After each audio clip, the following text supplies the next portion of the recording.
إن الحمد لله نحمده ونستعينه ونستغفره ونؤمن به ونتوكل عليه ونعوذ بالله من شرور أنفسنا ومن سيئات أعمالنا من يهده الله فلا مضل له ومن يضلله فلا هادي له وأشهد أن لا إله إلا الله وأشهد أن محمدًا عبده ورسوله أعوذ بالله من الشيطان الرجيم من حمده ونفخه ونفثه بسم الله الرحمن الرحيم يا أيها الناس اتقوا ربكم الذي خلقكم من نفس واحدة وخلق منها زوجها وبث منهما رجالا كثيرا ونساء واتقوا الله الذي تساءلون به والأرحام إن الله كان عليكم رقيبا يا أيها الذين آمنوا اتقوا الله حق تقاته ولا تموتن إلا وأنتم مسلمون يا أيها الذين آمنوا اتقوا الله وقولوا قولا سديدا يصلح لكم أعمالكم ويغفر لكم ذنوبكم ومن يطع الله ورسوله فقد فاز فوزا عظيما أما بعد فإن خير الحديث كتاب الله وخير الهدي هدي محمد صلى الله عليه وسلم وشر الأمور محدثاتها وكل محدثة بدعة وكل بدعة ضلالة وكل ضلالة في النار بسم الله الرحمن الرحيم كنتم خير أمة أخرجت للناس تأمرون بالمعروف وتنهون عن المنكر وقالت خديجة رضي الله عنها كلا والله ما يخزيك الله أبدا إنك لتصل الرحم وتحمل الكل وتكسب المعدوم وتقري الضيف وتعين على نوائب الحق رواه البخاری۔ محترم حضرات، برادران اسلام، اسلامی بھائیوں، دوستوں، بزرگوں، اسلامی ماں اور بہنوں، ہر طرح کی حمد و ثنا، تعریف و توصیف، کبریائی، بڑائی اور بزرگی اس اللہ رب العالمین کے لیے جو اس کائنات کا خالق و مالک ہے، جو رب اپنی مثال آپ ہے، جس کا کوئی شریک و سہیم نہیں ہے، جس نے اپنی قدرت سے اس دنیا کو چلا رکھا ہے اور جب چاہے گا اس کا خاتمہ بھی کر دے گا۔ بعدہ درود و سلام کی بارش نازل ہو تمام انبیاء کرام پر، خصوصاً امام الاولین والآخرین، ساقی کوثر، شافع محشر، احمد مجتبی محمد مصطفیٰ صلی اللہ علیہ وسلم کی ذات گرامی پر، جن کے ہم اور آپ امتی ہیں۔ حضرات، حمد و صلوات کے بعد میں نے قرآن مجید کی ایک آیت تلاوت کی۔ اللہ رب العالمین ارشاد فرماتے ہیں، کنتم خیر امہ، تم بہترین امت ہو، تم خیر امت ہو، اخرجت للناس، تم لوگوں کے لیے نکالی گئی ہو، تم لوگوں کے لیے بپا کی گئی ہو، تم لوگوں کے لیے دنیا میں تم کو وجود بخشا گیا ہے۔ تأمرون بالمعروف، تم بھلائی کا حکم دیتے ہو، وَتَنْهَوْنَ عَنِ الْمُنْكَرِ اور تم برائیوں سے روکتے ہو۔ حاضرین، اللہ تعالیٰ نے اس آیت میں جو بات بتائی ہے وہ یہ ہے کہ امت محمدیہ صلی اللہ علیہ وسلم یعنی ہم اور آپ، ہمارا شمار خیر امت میں ہے، ہماری گنتی بہتر امت میں ہے۔ کنڈیشن یہ ہے کہ ہم لوگوں کے لیے نکالے گئے ہیں، ہمارا کام بھلائی کا حکم دینا ہے، برائی سے روکنا ہے۔ ہم دنیا میں جو آئے ہیں، ہمارے وجود کا جو مقصد ہے، لوگوں کے لیے ہم دنیا میں آئے ہیں، لوگوں کو بھلائی کا حکم دینا ہے، لوگوں کو برائی سے روکنا ہے۔ اگر یہ ذمہ داری، یہ فرض منصبی ہم نے ادا کیا تو ہم خیر امت ہیں، اور اگر یہ ذمہ داری اور یہ منصب ہم نے ادا نہیں کیا تو پھر ہم خیر امت نہیں ہو سکتے۔ حاضرین، میں نے آپ کے سامنے بخاری کی ایک حدیث پڑھی ہے۔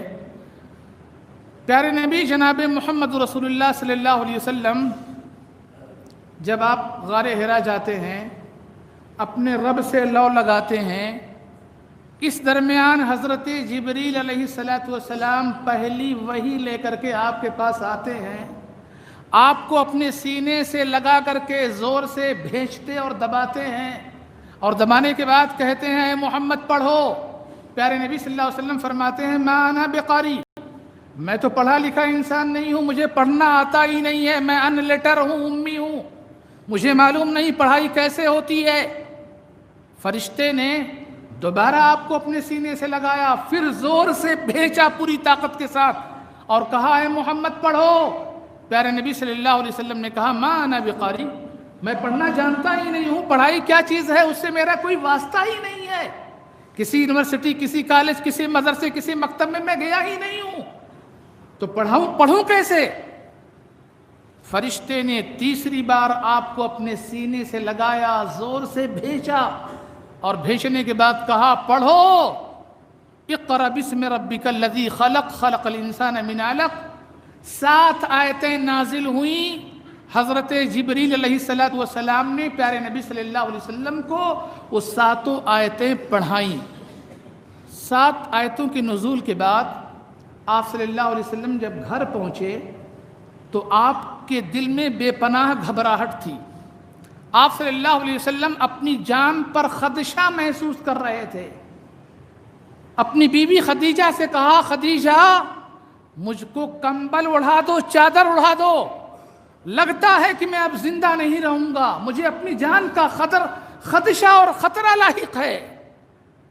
حضرت خدیجہ رضی اللہ تعالی عنہا نے کہا کلا واللہ ما یخزیک اللہ ابدا، اے پیارے نبی آپ کہہ یہ رہے ہیں کہ مجھے اپنی جان کا خدشہ ہے، مجھے اپنی جان پر ڈر ہے، مجھے اپنی جان کا خطرہ ہے۔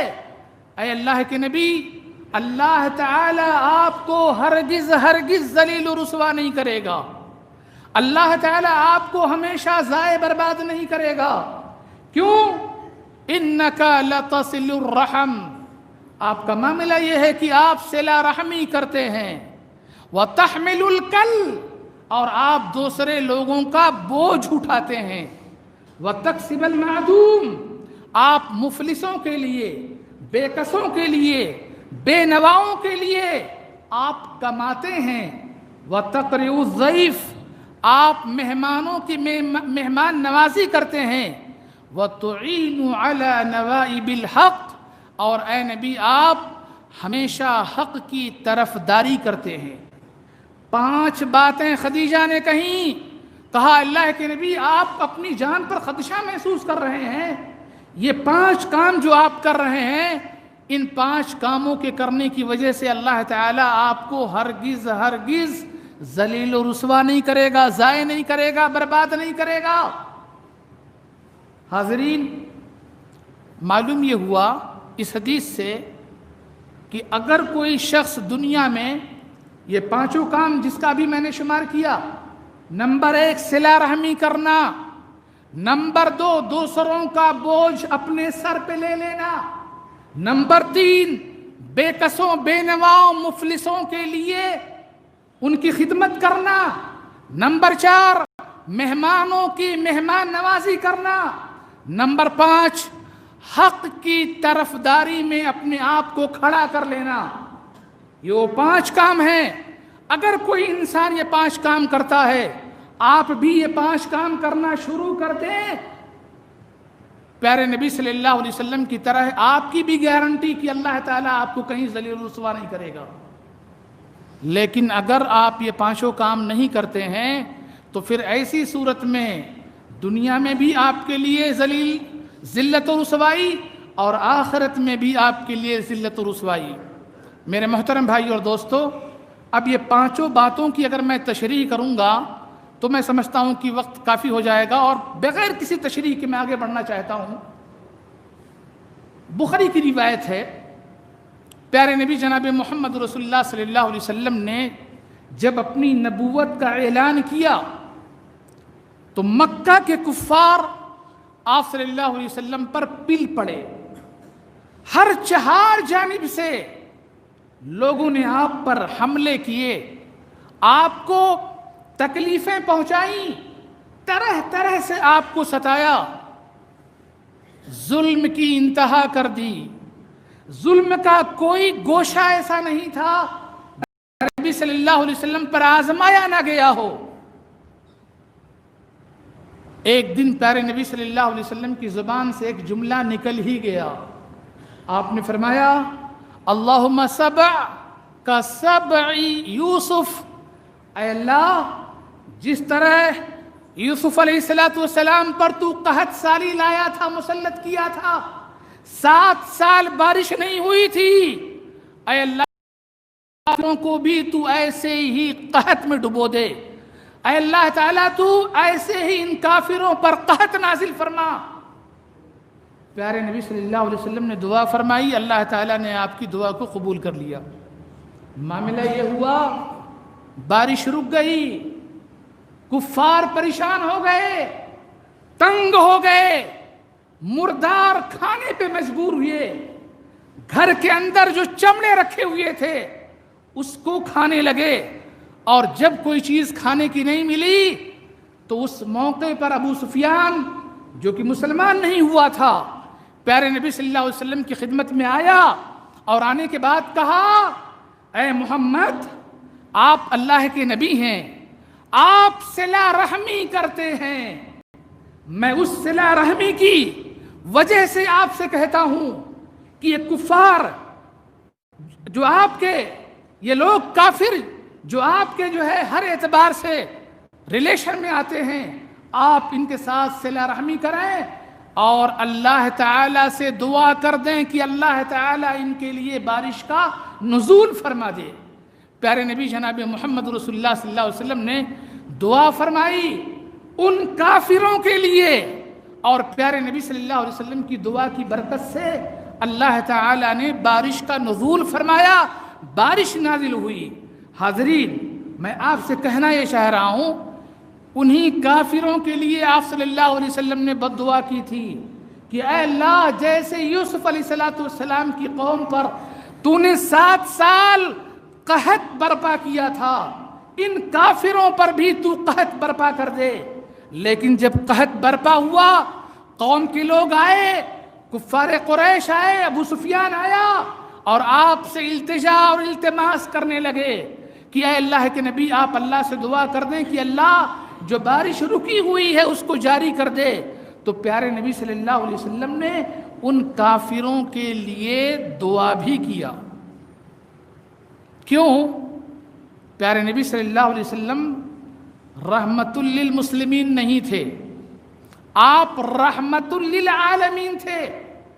اللہ تعالیٰ نے ارشاد فرمایا وَمَا أَرْسَلْنَاكَ إِلَّا رَحْمَةً لِلْعَالَمِينَ، اے نبی ہم نے آپ کو سارے جہان کے لیے رحمت بنا کر کے بھیجا ہے. تو جس نبی کے سینے میں رحمت والا دل تھا، اس نبی نے جب دیکھا کہ قوم کے لوگ میرے سامنے کھڑے ہیں اور مجھ سے دعا کے لیے التجا کر رہے ہیں، تو آپ صلی اللہ علیہ وسلم نے ان کے حق میں دعائیں فرمائیں۔ حاضرین، حضرت جریر بن عبداللہ فرماتے ہیں، یہ بھی بخاری کی روایت ہے، پیارے نبی صلی اللہ علیہ وسلم نے ارشاد فرمایا، لا یرحم اللہ من لم یرحم الناس، اللہ تعالی اس انسان پر رحم نہیں کرتا جو انسان دوسرے انسانوں پہ رحم نہیں کرتا۔ یہاں پیارے نبی صلی اللہ علیہ وسلم نے لفظ مومن یا مسلمان استعمال نہیں کیا کہ جو مومن پہ رحم نہیں کرتا اللہ تعالیٰ اس مومن پہ رحم نہیں کرتا، بلکہ اللہ کے نبی فرما رہے ہیں جو انسان دوسرے انسان پہ رحم نہیں کرتا، اور انسانوں میں مسلم بھی ہیں، غیر مسلم بھی ہیں، عیسائی بھی ہیں، یہودی بھی ہیں، کرسچن بھی ہیں، مجوسی بھی ہیں، یہ سب کے سب غیر مسلم میں آتے ہیں۔ اور اللہ کے نبی فرما رہے ہیں کہ جو لوگوں پہ رحم نہیں کرتا اللہ تعالیٰ بھی اس کے اوپر رحم نہیں کرتا۔ معلوم یہ ہوا کہ ہمارا اور آپ کا تعلق عام انسان، یہ اور بات ہے کہ ایک مسلمان آپ کا بھائی ہے، آپ اس کے ساتھ میں جہاں تک ہو سکے بہتر سے بہتر انداز میں سلوک کریں، لیکن اگر کوئی غیر مسلم ہے، کوئی یہودی ہے، کوئی کرسچن ہے، کوئی عیسائی ہے، کوئی مجوسی ہے، تو اس کے ساتھ میں آپ برا سلوک کریں، اسلام اس بات کی ہرگز اجازت نہیں دیتا۔ میرے محترم بھائی اور دوستو، پیارے نبی جناب محمد رسول اللہ صلی اللہ علیہ وسلم نے ارشاد فرمایا، خیر الناس من انفعهم للناس، لوگوں میں بہتر انسان وہ ہے جو لوگوں کو زیادہ فائدہ پہنچاتا ہو۔ یہاں بھی دیکھیے اللہ کے نبی صلی اللہ علیہ وسلم نے کیا کہا، لوگوں میں بہتر انسان وہ ہے جو لوگوں کو زیادہ فائدہ پہنچاتا ہو۔ آپ نے یہ نہیں کہا لوگوں میں بہتر انسان وہ ہے جو مومنوں کو زیادہ فائدہ پہنچاتا ہو، جو مسلمانوں کو زیادہ فائدہ پہنچاتا ہو، نہیں، آپ صلی اللہ علیہ وسلم یہ ذہن دے رہے ہیں کہ انسان انسانیت کی بنیاد پر، سارے انسان انسانیت کی بنیاد پر ایک دوسرے کے ساتھ میں برابر ہیں، ان کے حقوق برابر ہیں، لہذا کوئی انسان کسی انسان پر کسی بھی معاملے میں ظلم نہ کرے۔ میرے محترم بھائی اور دوستو، بخاری کی روایت، حضرت ابو ہریرہ رضی اللہ تعالیٰ عنہ راوی، آپ نے ارشاد فرمایا، المسلم من سلم المسلمون من لسانہ ویدہ، مسلمان وہ ہے جس کے ہاتھ اور زبان سے دوسرے مسلمان محفوظ رہیں۔ آپ کہہ سکتے ہیں کہ اس حدیث میں پیارے نبی صلی اللہ علیہ وسلم نے مسلمان کی قید لگائی ہے، المسلم من سلم المسلمون، مسلمان وہ ہے جس کے ہاتھ اور زبان سے دوسرے مسلمان محفوظ رہیں۔ میرے محترم بھائی اور دوستو، جیسا کہ میں نے ابھی کہا، مسلمان آپ کا بھائی ہے، اس اعتبار سے اس کا حق زیادہ بنتا ہے کہ آپ اس کے ساتھ میں زیادہ بہتر سلوک کریں۔ لیکن اگر کوئی غیر مسلم ہے جو آپ کے پڑوس میں رہتا ہے، آپ کے محلے میں رہتا ہے، آپ کے قریب رہتا ہے، تو پھر ایسی صورت میں آپ ہرگز اس غیر مسلم کو نقصان نہیں پہنچا سکتے، آپ کسی بھی طریقے سے اس کو تڑپا نہیں سکتے، کسی بھی اعتبار سے اس کو زک نہیں پہنچا سکتے۔ اللہ کے نبی فرما رہے ہیں، المسلم من سلم المسلمون من لسانہ ویدہ، مسلمان وہ ہے جس کے ہاتھ اور زبان سے دوسرے مسلمان محفوظ ہوں۔ یہاں ایک اہم بات یہ ہے کہ جب ایک مسلمان دوسرے مسلمان کو اپنے ہاتھ اور زبان سے نقصان نہیں پہنچائے گا، یہ اس کی فطرت بن جائے گی، اس کی عادت بن جائے گی کہ ایک مسلمان دوسرے مسلمان کو نقصان نہیں پہنچا رہا ہے، تو آپ یقین مانیے یہ اس کی فطرت اور عادت بننے کے بعد وہ مسلمان کو نقصان پہنچانا تو دور کی بات، کسی غیر مسلم کو بھی نقصان نہیں پہنچائے گا۔ لیکن ہمارا معاملہ یہ ہے کہ ہم اور آپ، ہماری زبان سے ہمارا بھائی محفوظ نہیں ہے، ہمارے ہاتھوں سے ہمارا بھائی محفوظ نہیں ہے، ہمارے معاشرے میں غیر تو محفوظ ہوتے ہیں لیکن ہمارا بھائی ہرگز ہماری زبان سے ہمارے ہاتھ سے محفوظ نہیں ہوتا۔ جبکہ پیارے نبی صلی اللہ علیہ وسلم فرما رہے ہیں کہ پہلی صورت میں، پہلی فرصت میں ایک مسلمان کی زبان سے اور اس کے ہاتھ سے دوسرے مسلمانوں کو محفوظ ہونا چاہیے۔ حاضرین، میں جو آپ کے دماغ میں بات لانا چاہ رہا ہوں وہ یہ ہے کہ اسلام انسانیت کا مذہب ہے۔ اسلام نے اپنے ماننے والوں کو انسانیت کا درس دیا ہے۔ جہاں اس نے مسلمانوں کے ساتھ اچھا سلوک کرنے کی بات کہی تو اس نے ساتھ ہی ساتھ غیر مسلموں کے ساتھ میں بھی اچھا سلوک کرنے کی بات کہی ہے۔ پیارے نبی جناب محمد رسول اللہ صلی اللہ علیہ وسلم ارشاد فرماتے ہیں، ابو داؤد کی یہ روایت ہے، فی کل کبد رطبۃ اجر، ہر تر کلیجے میں ثواب ہے۔ آپ صلی اللہ علیہ وسلم نے کہا اگر کوئی کسان ہے، کھیتی باڑی کرنے والا انسان ہے، اپنے کھیت میں کچھ ڈال دیا، کچھ بو دیا اور بونے کے بعد کوئی پرندہ آیا کھا کر کے چلا گیا، آپ صلی اللہ علیہ وسلم نے ارشاد فرمایا کہ اس پرندے کے کھانے پر جو اس کھیت کا مالک ہے اس کو اجر و ثواب ملے گا۔ صحابہ نے کہا اللہ کے نبی اگر پرندہ کوئی چیز کھا لیتا ہے تو اس پر بھی ہم کو اجر و ثواب ملے گا؟ آپ نے ارشاد فرمایا ہاں، فی کل کبد رطبۃ اجر، ہر تر کلیجے پر ثواب ہے۔ یعنی چاہے وہ پرندہ ہو، چاہے وہ جانور ہو، چاہے وہ انسان ہو، اگر آپ اس کو کسی بھی اعتبار سے اس کے کلیجے کو تسکین پہنچاتے ہیں، تسلی پہنچاتے ہیں تو اس پر آپ کو ثواب ملے گا۔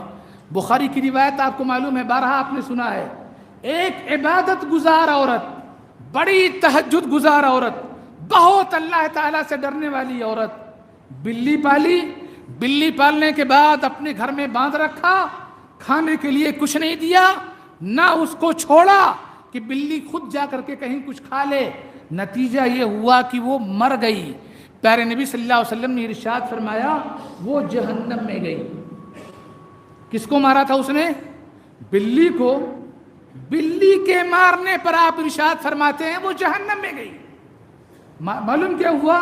فی کل کبد رطبۃ اجر، ہر نرم کلیجے میں اجر ہے، ہر تر کلیجے کو تسکین پہنچانے پر ثواب ہے۔ اور آپ کو دوسرا واقعہ جو بخاری ہی کا معلوم ہے، ایک عورت کہیں سفر کر رہی تھی، پیاس لگی، پیاس لگنے کے بعد اس نے کنواں ڈھونڈا، کنواں جب مل گیا تو اس نے پانی نکالا اپنے جو ہے جراب کے ذریعہ، اور پانی نکالنے کے بعد خود پیا۔ تھوڑی ہی دیر میں ایک کتا آیا جو بہت ہی زیادہ پیاسا تھا۔ اس فاحشہ عورت نے یہ محسوس کیا کہ جس طریقے سے مجھے پیاس لگی تھی اور میں تڑپ رہی تھی، یہ کتا بھی اسی طریقے سے تڑپ رہا ہوگا، چنانچہ وہ دوبارہ اپنے موزے کے ذریعہ پانی نکالتی ہے اور نکال کر کے اس پیاسے کتے کو پلاتی ہے۔ عورت کیسی تھی؟ فاحشہ تھی، بدکار تھی۔ آپ صلی اللہ علیہ وسلم نے ارشاد فرمایا وہ عورت جنت میں گئی۔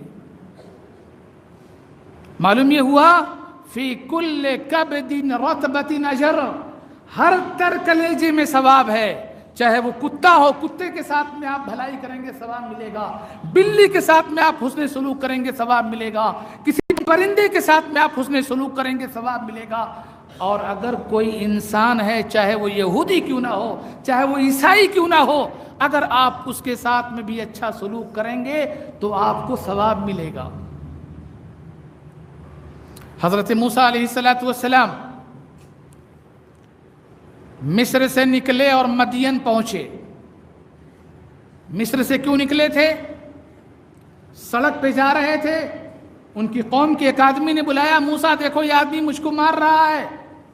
موسیٰ علیہ السلام گئے اور ایک تھپڑ مار دیا اس آدمی کو۔ تھپڑ کیا مارا کہ وہ آدمی وہیں پہ مر گیا۔ موسیٰ علیہ السلام ڈر گئے، سہم گئے۔ جب اس آدمی کی قوم کو لوگوں کو معلوم ہوگا کہ میں نے مارا ہے تو وہ لوگ آئیں گے اور میرا مرڈر کر دیں گے، مجھ کو قتل کر دیں گے۔ موسیٰ علیہ السلام مصر چھوڑ کر کے مدین بھاگ گئے، چھوڑ دیا اپنا ملک، دوسرے ملک میں پہنچے۔ اور وہاں جب پہنچے تو گاؤں کے ابتدائی حصے میں جب داخل ہوئے تو انہوں نے دیکھا کہ ایک کنواں ہے، ایک پنگھٹ ہے، اس پنگھٹ پر بہت سارے مرد و عورت آئے ہوئے ہیں، اپنے بکریوں کو، اپنے گائے بیل بھینس کو پانی پلا رہے ہیں، مگر دو لڑکیاں ہیں جو دور کھڑی ہیں اپنی باری کا انتظار کر رہی ہیں، مگر لوگ ہیں کہ وہ خود تو بھرے جا رہے ہیں مگر اس عورت کو موقع نہیں دیتے، ان دو لڑکیوں کو موقع نہیں مل رہا ہے۔ موسیٰ علیہ السلام بہت دیر تک دیکھتے رہے، دیکھتے دیکھتے ان دو بچیوں کے پاس آئے اور پوچھا کیا تم اپنی ان بکریوں کو پانی پلانا چاہتی ہو؟ ان دونوں نے کہا ہاں۔ موسیٰ علیہ السلام نے ڈول مانگا، رسی مانگی، فٹافٹ پانی کھینچا، بکریوں کو پلایا اور پانی بھر کر کے مزید دے دیا، اور وہ بچیاں وہ پانی لے کر کے اپنے گھر گئیں۔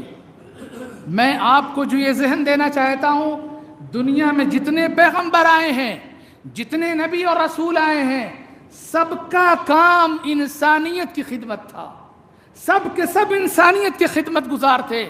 موسیٰ علیہ السلام نے یہاں اس موقع پر ان دو لڑکیوں سے یہ نہیں پوچھا کہ اچھا یہ بتاؤ میں تمہارے لیے پانی بھروں گا ضرور، لیکن پہلے اس بات کی وضاحت کر دو کہ تم عیسائی ہو، یہودی ہو، مسلمان ہو، غیر مسلم ہو، تمہارا کس دھرم سے تعلق ہے۔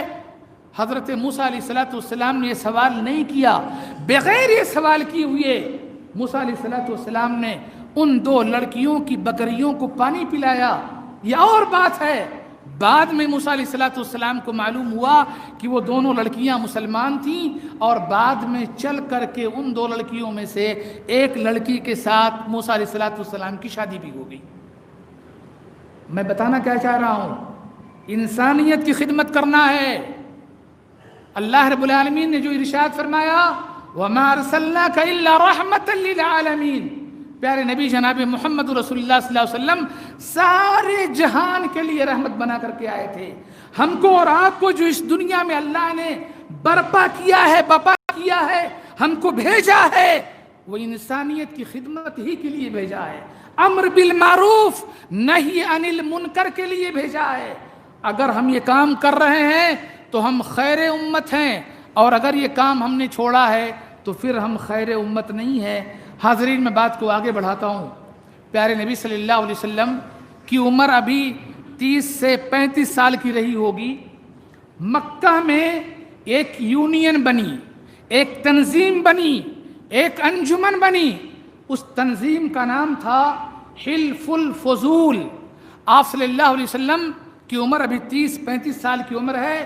مکہ میں جو ظلم و ستم ہو رہے تھے، ظالموں کے ظلم کو روکنے کے لیے، مظلوموں کی مدد کرنے کے لیے کافروں نے ایک انجمن بنائی حلف الفضول نام کی، اور پیارے نبی صلی اللہ علیہ وسلم اس کے رکن بنے، آپ بھی اس کے ایک ممبر بنے۔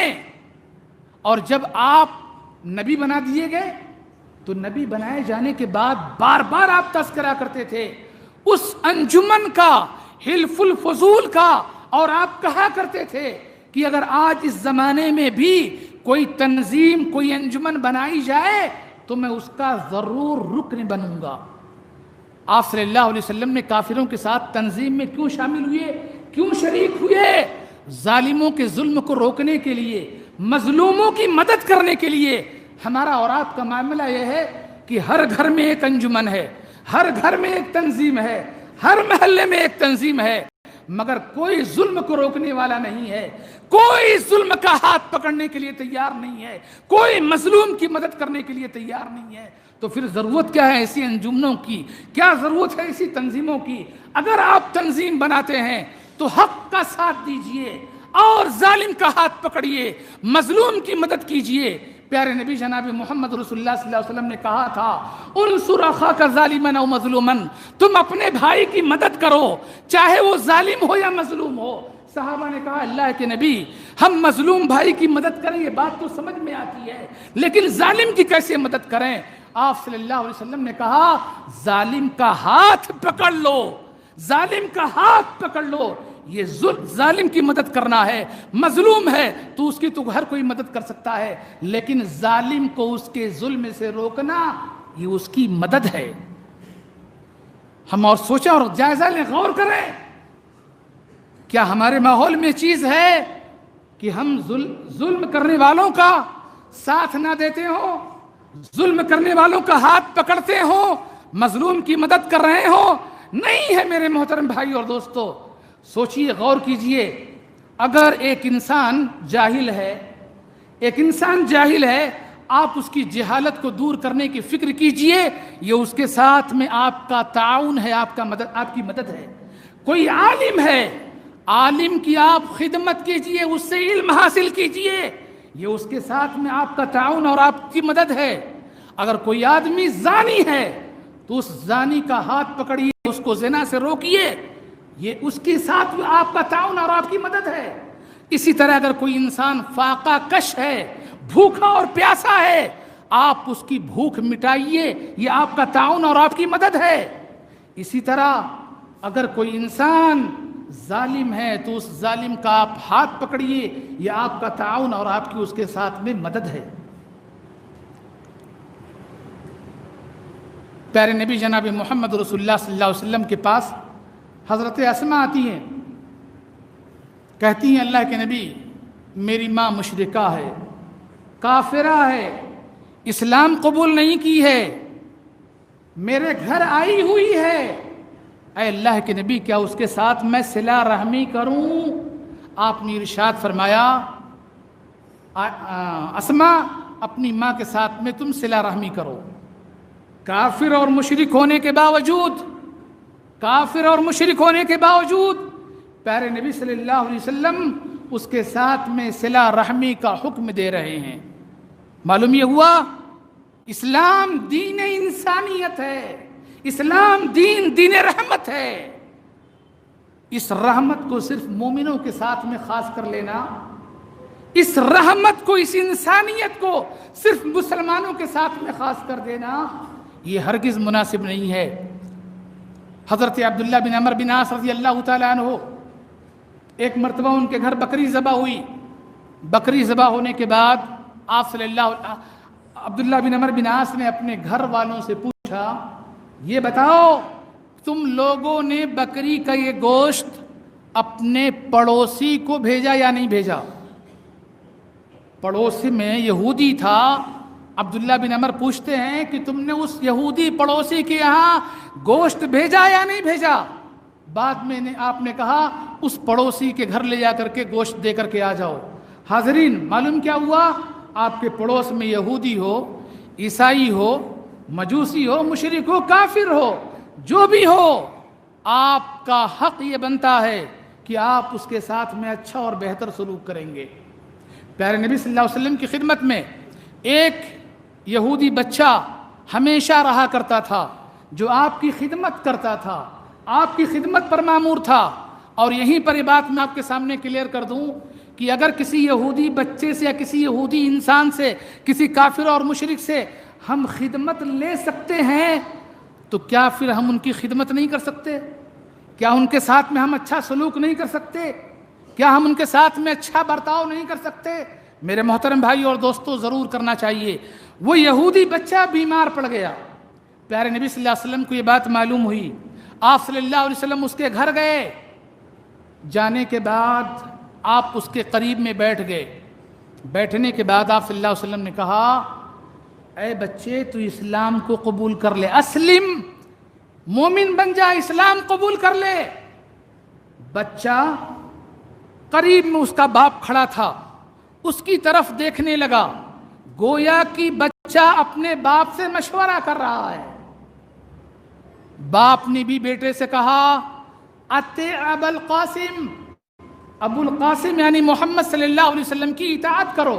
محمد صلی اللہ علیہ وسلم جو کہہ رہے ہیں اسلام قبول کرنے کے لیے، اسلام قبول کر لو۔ چنانچہ بچہ فوراً اشہد اللہ الہ الا اللہ واشہد ان محمدً عبدہ ورسولہ پڑھتا ہے، اور پڑھنے کے بعد اسلام کو قبول کر لیتا ہے۔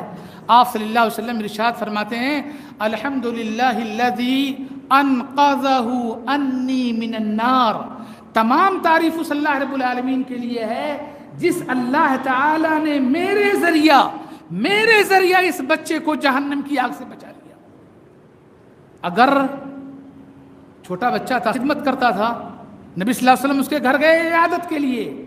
آپ کا پڑوسی ہے، کوئی بھی غیر مسلم ہے، بیمار پڑ گیا ہے، آپ کو معلوم ہے، جائیے اس کی عیادت کیجیے، تیمارداری کیجیے، اس سے اس کے حالات پوچھیے، موقع ملے تو اسلام کی دعوت بھی دیجیے. اور جب یہ کام کریں گے تو ہو سکتا ہے اس وقت میں جب انسان بیمار اور پریشان ہوتا ہے تو حق بات کو قبول کرنے کے لیے جلدی آمادہ اور تیار بھی ہو جاتا ہے. بچہ اسلام قبول کر لیا. آپ نے کہا اللہ کے لیے تعریف ہے جس اللہ نے میرے ذریعہ اس بچے کو جہنم کی آگ سے بچایا. کتنی تڑپ تھی آپ کو، لوگ جہنم میں نہ جانے پائیں، لوگ جہنم میں جلنے نہ پائیں، اسلام کی تبلیغ ہو، لوگ جو ہے پورے جمع غفیر میں پوری تعداد میں اسلام کی طرف لوگ آئیں. یہ آپ کو بہت زیادہ تڑپ تھی، آپ کو بہت زیادہ اس بات کی فکر رہا کرتی تھی. میرے محترم بھائی اور دوستو، وقت ختم ہوا، لیکن ایک دو باتیں مزید بیان کر کے میں آپ کو اپنی بات ختم کر رہا ہوں.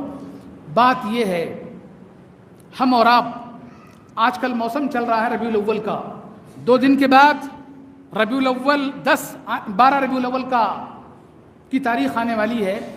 اس موقع پر ایک حدیث میں بیان کر کے اپنی بات کو ختم کرتا ہوں. پیارے نبی صلی اللہ علیہ وسلم نے ارشاد فرمایا، اماطۃ الاذى عن الطریق صدقہ. شیخ عبدالعظیم مدنی حفظہ اللہ نے اپنے کسی درس میں اس بات کو بیان کیا ہے کہ وہ مدھیہ پردیش کے شہر اندور گئے تھے، اور وہاں پر انہوں نے خطاب کے بعد کوئی آیا، ان سے ایک نو مسلم ملاقات کیا، اور ملاقات کرنے کے بعد انہوں نے کہا کہ مولانا میں ابھی جلد مسلمان بنا ہوں. عبدالعظیم صاحب نے پوچھا بھائی کیوں مسلمان بنے، کیا تم کو اچھا لگا اسلام کا؟ تو اس نے اپنا مسلمان بننے کا واقعہ بیان کیا. کیا واقعہ بیان کیا؟ اس نے کہا مولانا میں دیکھو برہمن خاندان سے میرا تعلق ہے، کٹر ہمارے خاندان کے لوگ اسلام کے دشمن ہیں، لیکن معاملہ یہ ہوا میں اور میرا ایک دوست جو مسلم تھا، ہم لوگ موٹر سائیکل پر ایک دن کہیں جا رہے تھے. جاتے جاتے میرے مسلمان دوست نے مجھ سے کہا کہ بھائی آپ گاڑی روک لیجئے، موٹر سائیکل روک لیجئے. میں نے کہا کیا معاملہ ہے؟ اس نے کہا بس 2 سیکنڈ آپ روکیے. وہ کہتا ہے کہ میں نے گاڑی روکا، اور روکنے کے بعد وہ مسلمان میری موٹر سائیکل سے نیچے اتر کر کے جا کر کے روڈ پہ دیکھ رہا کہ ایک پتھر ہے، ایک بڑا سا پتھر ہے. اس نے اس پتھر کو ہٹا کر کے راستے سے دور پھینک دیا. یہ برہمن کہتا ہے مجھے غصہ آیا. میں نے اس سے کہا کہ بھائی یہ کام تمہارا ہمارا تو نہیں ہے، یہ کام میونسپلٹی والوں کا ہے، وہ صاف کریں راستہ، سڑک، گٹر، یہ کام ہمارا تھوڑی ہے. اس مسلمان نے کہا پیارے نبی صلی اللہ علیہ وسلم کی حدیث ہے، اماطۃ الاذى عن الطریق صدقہ، کسی بھی تکلیف دہ چیز کو راستے سے ہٹا دینا صدقہ ہے. کہا آپ کے نبی نے یہ بات کہی ہے؟ کہا ہمارے نبی نے یہ بات کہی ہے. اس کے بعد سے وہ برہمن انسان پیارے نبی صلی اللہ علیہ وسلم کی سیرت کا مطالعہ شروع کرتا ہے، سیرت کا مطالعہ شروع کرتا ہے، اور سیرت کی کتابیں پڑھتے آخرکار وہ مسلمان بن ہی جاتا ہے. جب تک وہ مسلمان بن نہیں گیا تب تک اس کے بے چین دل کو قرار اور چین نصیب نہیں ہوا. مسلمان بننے کے بعد وہ کہتا ہے اب جا کر کے میرے بے قرار اور بے چین دل کو قرار نصیب ہوا. میں بتانا کیا چاہ رہا ہوں، پیارے نبی نے کیا فرمایا، اماطۃ الاذى عن الطریق صدقہ، کسی بھی تکلیف دہ چیز کو راستے سے ہٹانا صدقہ ہے. کون سا بڑا تیر مارا؟ پتھر ہٹانے والا. اگر ہم اور آپ کوئی پتھر ہٹا دیں، کون سا بڑا کام ہم نے کر دیا؟ کتنی محنتیں ہوئی، کتنا خون اور پسینہ بہا، کتنے روپے اور پیسے آپ کے خرچ ہوئے؟ کچھ نہیں. 12 ربیع الاول آئے گا، بڑی بڑی سٹیوں میں، بڑے بڑے شہروں میں معاملہ یہ ہوگا کہ ٹریفک رک جائے گی، لوگ ڈی جے پر تھرک رہے ہوں گے، ناچ اور گا رہے ہوں گے، وہ میوزک، وہ گانا، وہ باجا جس کو پیارے نبی صلی اللہ علیہ وسلم نے ساری زندگی کبھی نہیں سنا، آپ اپنے بچپن میں ایک کہیں پر کچھ ناچ گانا چل رہا تھا، آپ صلی اللہ علیہ وسلم وہاں جاتے ہیں شریک ہونے کے لیے، لیکن اس موقع پر بھی اللہ تعالیٰ نے آپ کو وہاں پر سلا دیا. آپ صلی اللہ علیہ وسلم ناچ گانے میں شریک نہیں ہوئے، گئے تھے دیکھنے. بچپن کا ماحول جو ہوتا ہے ہر ایک کا کچھ عجیب و غریب ہوتا ہے. آپ کا بھی معاملہ وہی تھا، گئے تھے آپ، لیکن اللہ تعالیٰ نے آپ کو ناچ اور گانا سننے اور دیکھنے نہیں دیا، بلکہ آپ کو سلا دیا. تو جس نبی کی شریعت میں ناچ اور گانے سے اتنی نفرت ہو، اسی نبی کی میلاد کے موقع پر مسلمان ناچے، گائے، تھرکے، ڈی جے بجائے اور کہے کہ ہم پیارے نبی صلی اللہ علیہ وسلم سے محبت کا دعویٰ کر رہے ہیں، ہم کو اپنے نبی سے محبت ہے. میرے محترم بھائی اور دوستو، پیارے نبی نے کہا تکلیف دہ چیز کو راستے سے ہٹاؤ. آپ راستہ بلاک کر رہے ہو، لوگوں کو تکلیفیں پہنچا رہے ہو، اور تکلیف پہنچانے کے بعد کہتے ہو کہ ہم نبی سے محبت کر رہے ہیں. اور ایک بات یاد رکھ لیجئے، جس کام کو پیارے نبی صلی اللہ علیہ وسلم نے ساری زندگی نہ کیا ہو، آپ کے خلفائے راشدین نے نہ کیا ہو، محدثین نے نہ کیا ہو، تابعین نے نہ کیا ہو، تبع تابعین نے نہ کیا ہو، جو بدعت اسلام میں 600 سال کے بعد ایجاد کی گئی ہو، اس کے لیے اتنا دعویٰ، اتنی کوششیں، اتنی محنتیں. اور یہ جو نماز فرض ہے، جو روزہ فرض ہے، جو زکوٰۃ فرض ہے، جو قربانی واجب ہے، جو حج فرض ہے، ہماری محنتیں اور کوششیں اس کے لیے کہاں ہیں؟ فرضوں کے لیے ہمارے پاس ٹائم نہیں ہے، وقت نہیں ہے. اور نبی صلی اللہ علیہ وسلم سے عقیدت و محبت اس قدر کہ ہم ناچ رہے ہیں، گا رہے ہیں. میرے محترم بھائی اور دوستو، وقت زیادہ ہوا، میں عرض یہ کرنا چاہتا تھا، نبی کے نام پر راستے کو بلاک کرنا، ٹریفک جام کرنا، یہ نبی صلی اللہ علیہ وسلم. اور ظاہر سی بات ہے کہ اگر کوئی شخص نبی صلی اللہ علیہ وسلم کی حدیث کو نہیں پڑھا اور کافر پڑھتا کہاں ہے؟ آپ کے عمل کو دیکھنے کے بعد وہ یہی تصور کرے گا کہ مسلمانوں کا اسلام یہی ہے کہ دوسروں کو تکلیف دی جائے، جبکہ پیارے نبی صلی اللہ علیہ وسلم فرما رہے ہیں ایک تکلیف دے پتھر بھی ہے، لکڑی بھی ہے، شیشہ بھی ہے، کوئی لوہا بھی ہے، تو اس کو ہٹاؤ تاکہ وہاں سے جانے والے کو تکلیف نہ ہو. آپ کو کتنی عقیدت ہے پیارے نبی صلی اللہ علیہ وسلم سے کہ آپ نبی صلی اللہ علیہ وسلم کی حکموں کی، آپ کی شریعت کی، آپ کی حدیث کی، آپ کے اقوال کی، آپ کے افعال کی مخالفت کر کے آپ کہہ رہے ہیں کہ ہم کو نبی صلی اللہ علیہ وسلم سے محبت ہے. اللہ تعالیٰ سے دعا ہے کہ اللہ تعالیٰ مجھ کو اور آپ کو جو باتیں میں نے عرض کی ہیں اللہ تعالیٰ ہم کو اور آپ کو ان تمام باتوں پہ عمل کی توفیق عطا فرمائے. دین اسلام کو دین رحمت سمجھ کر کے اس رحمت والے دین کو سب تک پہنچانے کی اللہ توفیق عطا فرمائے، اور اپنی رحمت سارے لوگوں میں عام کرنے کی اللہ توفیق عطا فرمائے.